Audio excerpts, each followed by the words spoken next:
その目でよく見ておけ、サスケ。この一族の器の浅さを。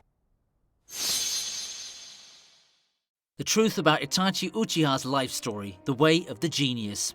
Even at the tender age of 7, Itachi Uchiha already thought like a Hokage. It's no surprise that even amongst the legendary Uchiha clan, he was a mutant prodigy. I mean, when you think about it, it's crazy just how much of an influence Itachi's character has had over the series, as well as us Naruto fans. Ever since the beginning of Naruto, he'd been the target of everyone's hate.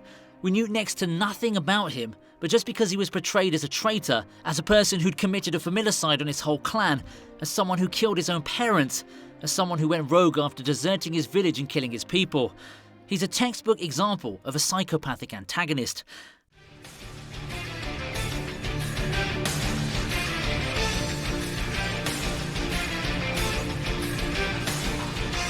これが俺の現実だ。光をもらう。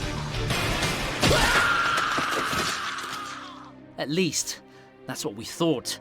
But then in the 141st episode of the Naruto Shippuden anime, the episode titled Truth, we finally learned the truth about Itachi. What was his goal, his ideology, and why did he do what he did?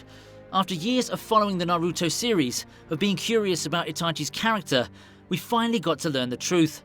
And it's not what we'd expected to see, what Sasuke expected it to be. But then Itachi was only 4. He witnessed the Third Great Shinobi War firsthand. In that war, he saw many people die, and just seeing all of that made him resent the idea of war as a whole. He ended up developing a pacifistic ideology. And despite being so young and weak, he decided to become strong enough to stop this meaningless thing we call war from ever happening.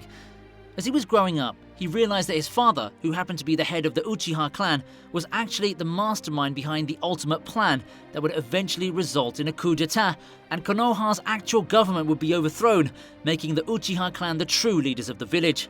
Even for the legendary Uchiha clan, this wasn't going to be easy. It required years of spying and planning. Be that as it may, one of the most crucial components of the success of this plan was Itachi himself. At the age of 11, he was supposed to become an Anbu and spy on the village from the inside, but what he really sought to do was to ensure the safety of the village. And that's why, even though he was supposed to be the one spying for the Uchiha, he became the spy for the village too. And then, as the ultimate coup d'etat was fast approaching, on one of the nights, he, along with Obito Uchiha, ended up committing a terrible act that killed every Uchiha in the village, except one. Before his confrontation with the young Sasuke, he told his parents why he was doing what he was doing and then drew his sword to kill them too. Surprisingly, they accepted Itachi's ideology, but that's not the extent of the unprecedented dilemmas Itachi faced that day. As hard as killing your own parents for the sake of peace might sound, there was another person that Itachi had to kill that night. It was the person who loved him, Izumi Uchiha.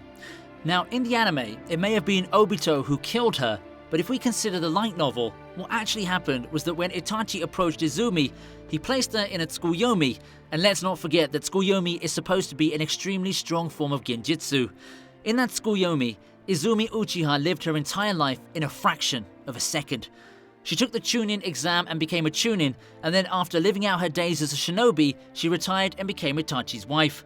After that, they lived out their lives together, raised their children, and lived to be as old as 80, and then she finally died of old age. But in her last moments, she thanked Itachi for loving her. This may have been a dream, but to her it was very real. Then she passed away, both in the Tsukuyomi and in real life. Guys, as sad as it may seem, let's not forget Itachi was only 13 years old when this massacre happened, or rather when he himself slaughtered his own village. After that, he confronted Sasuke one last time, and during this confrontation, Itachi used Genjutsu to show Sasuke exactly how he killed his parents as well as the other villagers. This was what ultimately triggered PTSD, or rather an insane amount of hate in Sasuke's hate. Even after ultimately witnessing his brother's death and learning the truth, his hate didn't go away. It simply shifted towards the Leaf Village. 名を鷹と改め行動する。鷹の目的はただ一つ。我々は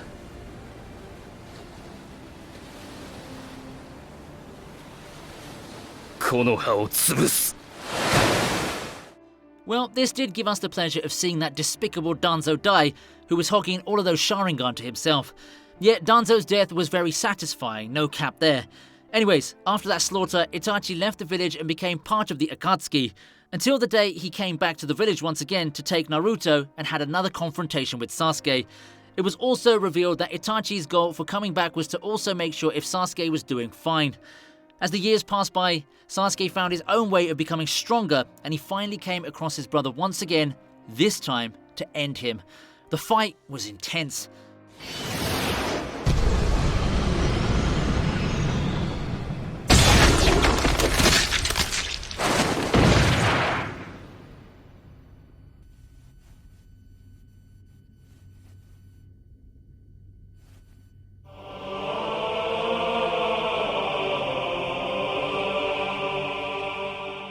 Sasuke still had no idea about what was going on, let alone the truth, and just like that, Itachi eventually died in the 138th episode of the Naruto Shippuden anime.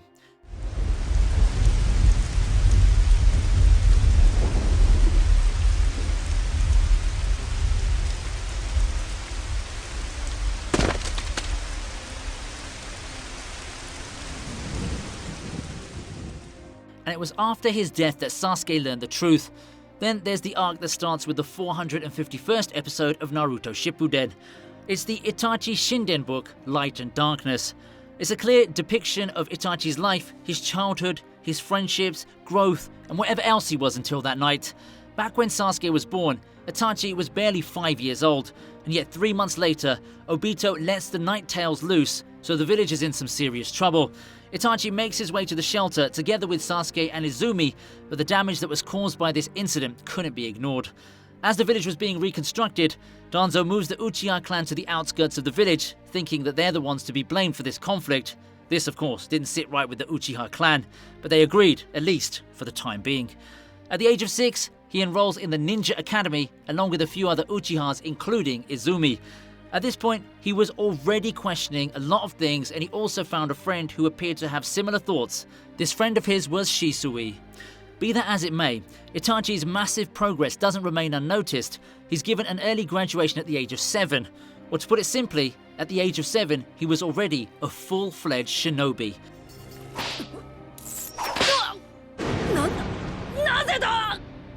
言ったはずだ。すべて見切ったと。あなたの投げた糸付きにわずかに軌道を変えさせてもらった。Uchiha. Later, he joined the Anbu, but he knew that he was still too weak, so he kept getting stronger along with Shisui. It was at this point that the plan for the coup d'etat was entering its final stages. Shisui tries his best to convince the clan to not follow through with this scheme, but he fails. In the end, he's left with no choice but to entrust his eye to Itachi and leave everything to him. He does that and then climbs off a cliff. That's when Shisui died, and Itachi awakened his Mangekyo Sharingan. Now, by this point, things were already at the point of no return. The Uchiha clan thinks that it was Itachi who killed Shisui. That's why they're too aware of him. And one of these days, Itachi's father takes him to the stone tablet and reveals that he too awakened the Mangekyo Sharingan during the Nine Tails attack. But he kept it a secret because he didn't want people to think that it was him who controlled the Nine Tails attack. However, he does have the ability to do so. Be that as it may, he still wanted to go with the bloodless revolt approach. Itachi reveals this information to the leaders of Konoha, and despite Hiruzen's plan to opt for peaceful negotiations with the Uchiha clan, Danzo forces Itachi to kill his own clan. Otherwise, both the village, the clan, and even his own brother wouldn't have come out of this coup d'etat unscathed. This led to him making the hard decision and following through with the slaughter of his own people, and as we know, he accepts the ring and becomes part of the Akatsuki. So guys, this was Itachi's life. After he dies, he's resurrected in the 4th Great Ninja War, and there he finally reconciles with his brother.